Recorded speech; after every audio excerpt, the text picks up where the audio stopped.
Belakangan ini, China dan Rusia yang menimbun ratusan ton emas.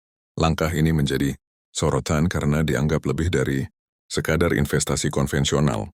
Tindakan ini dipandang sebagai sinyal penting mengenai ketidakpastian ekonomi dan geopolitik global. Dalam beberapa bulan terakhir, ekonomi dunia diwarnai oleh berbagai ketidakpastian. Dari ketegangan perdagangan antara negara besar, tekanan inflasi, hingga fluktuasi nilai mata uang utama dunia, seperti dolar AS dalam situasi seperti ini, emas kembali muncul sebagai aset yang paling aman untuk melindungi nilai kekayaan. China, sebagai salah satu pemilik cadangan devisa terbesar di dunia, memperbesar cadangan emasnya secara signifikan. Hal ini bukan tanpa alasan.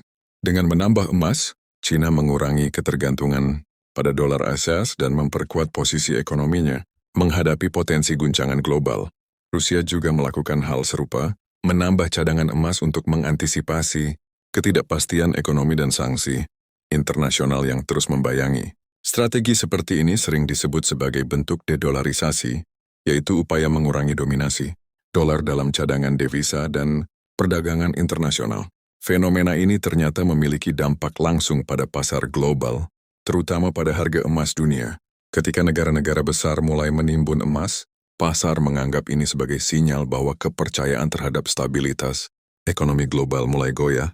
Akibatnya investor dan spekulan di pasar komoditas juga ikut berburu emas sebagai bentuk perlindungan nilai kekayaan mereka. Kenaikan permintaan ini secara alami mendorong harga emas meroket, menjadikannya salah satu aset dengan pertumbuhan nilai paling tinggi dalam beberapa bulan terakhir. Dalam situasi seperti ini, harga emas cenderung bergerak tajam karena efek domino dari sentimen pasar. Semakin banyak yang percaya bahwa emas adalah safe haven, semakin tinggi permintaannya, dan semakin drastis pula kenaikannya. Dengan kata lain, kenaikan harga emas belakangan ini tidak semata-mata dipicu oleh kondisi ekonomi domestik atau spekulasi investor individu.